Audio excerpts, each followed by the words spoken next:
The narrative trajectory had stalled in the desolate landscape of human misery. Yet the final act of this epic struggle was about to unfold, transforming existential despair into divine encounter. Job, seated amongst the wreckage of his former life, endured the relentless, crushing logic of his three friends. They clung fiercely to the doctrine of immediate retribution, maintaining that the severity of his suffering could only be the direct consequence of secret transgression. In the face of their accusations, Job vehemently defended his integrity and the purity of his intentions, simultaneously unleashing his anguish by demanding an explanation from the silent heavens, questioning the very justice governing his catastrophic fate. A sudden, sharp clarity entered the conversation when Elihu, a younger observer, finally spoke. He rebuked the self-righteousness of the older men for their rigid, simplistic theology and chastised Job for presuming to dictate terms to the divine. Elihu offered a profound reinterpretation, proposing that affliction was not exclusively the measure of sin, but often served as a purifying agent, a crucible through which God disciplined, communicated with, and refined the human spirit. His words lifted the discussion from the petty realm of blame toward the necessary humility required for revelation. The hour of human theorizing was abruptly concluded when the heavens themselves yielded to intervention. A massive whirlwind materialized, shattering the complacency of all who witnessed it. From the very heart of this tempest, the majestic voice of the Creator spoke directly to Job.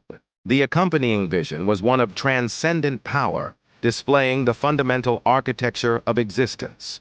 The scene shifted to awe-inspiring cosmic events, the creation of the universe, the precise laying of the Earth's foundations, the intricate courses of the celestial stars, and the untamable ferocity of majestic wild animals. God offered no simple explanation for Job's specific trials, but rather revealed the overwhelming sovereign reality of his infinite wisdom and boundless power.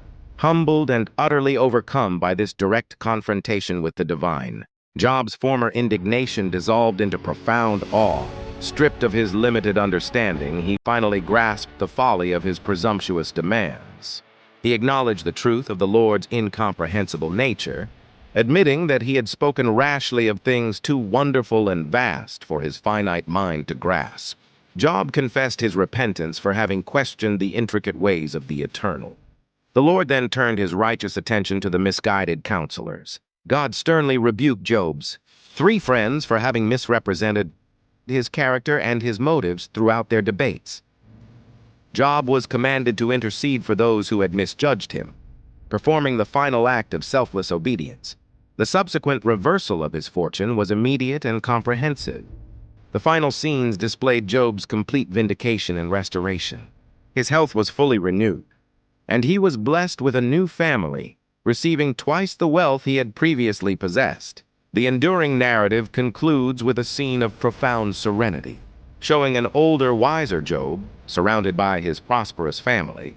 His faith, tested in the deepest fires of adversity, was strengthened not by a satisfactory answer to the problem of evil, but by the overwhelming, transformative encounter with the divine mystery itself.